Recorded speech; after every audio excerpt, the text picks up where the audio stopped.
राजा आदेश दे और एक व्यक्ति विशेष वही आदेश दे तो अप्लीकेबल नहीं हो सकता। एक समय एक रानी ने गुरु धारण कर रखा था, उसको ज्ञान बहुत अच्छी तरह समझ में आ गया बेटी को। वो अपने पति से प्रतिदिन प्रार्थना करती थी कि नाम ले लो, ये राजपाट सदा नहीं रहेगा, सदा राजा नहीं रहोगे तुम। वो कहता था तू लेरी नाम है, मैं के न्यारा लूँगा, आप बिलेरी बस घर में एक बहुत है। तो संत से सुने हुए ज्ञान से वो कहा करती थी देखो जी मैं खाना खाती हूँ तो मेरा पेट भरेगा, आप खाओगे तो आपका भरेगा, तो आपने भी भक्ति करनी चाहिए। वो कहता फिर मैं लेता हूँ, सुबह उठकर राम राम करता हूँ और ओम जय जगदीश हरे की आरती गाता हूँ। तो उसने बताया जी ऐसे काम नहीं बनेगा। संत जी ने गुरु जी ने बताया कि गुरु बिन माला फेरते, गुरु बिन देते दान, गुरु बिन दोनों निष्फल हैं, चाहे पूछो वेद पुराण। राजा ने सोचा यार रोज कान खावे मेरे, इसके गुरुजी से ही डिस्कस करके आता हूँ एक दिन और उससे पूछता हूँ कि क्यों दुनिया को मूर्ख बना रहे हो तुम, इनको बहका रहे हो अपने पैसे ऐंठने के लिए। भगवान ने की तब बैठ कर भज ले, घर पे भी तो भज सकते हैं, गुरु की आवश्यकता। इस उद्देश्य से उसने कहा अपनी पत्नी से ठीक है मैं एक दिन तेरे गुरुजी से मिलना चाहता हूँ। रानी की खुशी का ठिकाना नहीं रहा कि एक बार यूँ चला गया तो इसके 16 दिन आ जाएंगे, सुदन आ जाएंगे। राजा ने कहा मैं परसों चलूँगा। रानी ने अपने गुरुदेव से बताया। अब गुरुदेव तो जान उनको परमात्मा की कृपा होती है, वो समझ गए कि राजा कोई को बदले का आवेगा ना, राजा की इतनी अच्छी किस्मत नहीं होती वो सत्संग में आ जाओ तो बकवादा में राजी रहा करे। क्यों उस समय उसका आगे पाछे 50-60 आदमी सलूट मारनी है, जी सर करनी है, उसने भगवान की आवश्यकता कतई नहीं होती, वो तो ज्ञान से पता लगता है। राजा आया और अच्छा आसन दे दिया गया राजा को। तो संत जी ने कहा कि आओ राजन कैसे आगमन हुआ।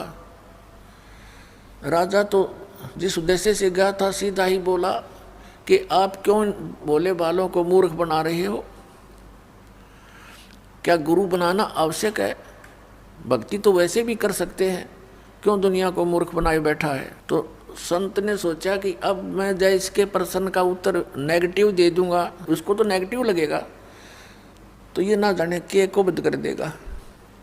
उसने कहा राजन अब तो मेरा भजन का समय हो गया है, मैं कभी आपके घर आऊँगा और आराम से बैठ कर डिस्कस करेंगे। राजा ने सोचा बहुत बढ़िया, वहाँ इसकी खूब खबर लूँगा, अच्छी तरह इसके कान खाऊँगा, सारी पूछ लूँगा इस तरह। कहने लगा ठीक है आप वहाँ जाना। यूँ कहकर राजा उठ कर चला। अब क्या हुआ, रानी को बता दिया अपनी शिष्या को बेटी मैं इस परसों आऊँगा, राजा से मिलूँगा।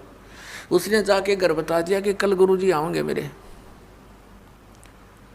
अब राजा बाहर बैठा सिंहासन के ऊपर नो सज दे के अपनी पूरी टौर दिखाने खातिर आसपास सैनिक खड़े, बॉडीगार्ड अंगरक्षक नौकर। अब बाहर पहरेदारों से यानी नौकरों से बोल दिया गया कि एक संत आएंगे, रानी के जो संत हैं। वो नौकर जानते थे क्योंकि रानी को साथ लेकर जाते थे रथ वगैरह में, कि उसको आने देना, रोकना नहीं। अब वो संत जी सीधे जा रहे थे, राजा बैठा सिंहासन पर ऊंचे आसन पर, सैनिक खड़े थे। उस संत ने कहा कि सैनिकों इस राजा को अरेस्ट कर लो, जेल में डाल दो। अब वो उसके मुंह की तरफ देख रहे हैं कि यू क्या बकवास कर रहा है, और वो राजा भी देख रहा है कि अच्छा बकवास दिया आदमी, ये तो मेरे राज्य को हड़पना चाहता है। उस संत ने फिर कहा कि तुम्हें सुनाई नहीं देता, अरेस्ट करो इसको, गिरफ्तार कर लो इसको, ये बैठा सिंहासन पर। अब वो टस से मस नहीं हुए, वो आज्ञा का इंतजार कर रहे हैं, आदेश का कि राजा क्या आदेश देता है, इसका बकलदारा है। राजा ने कहा कि इसको अरेस्ट करो। इतना कहना ही था कि पकड़ ली बाजू दोनों तरफ से। अगला आदेश क्या होगा ये वो इंतजार कर रहे थे।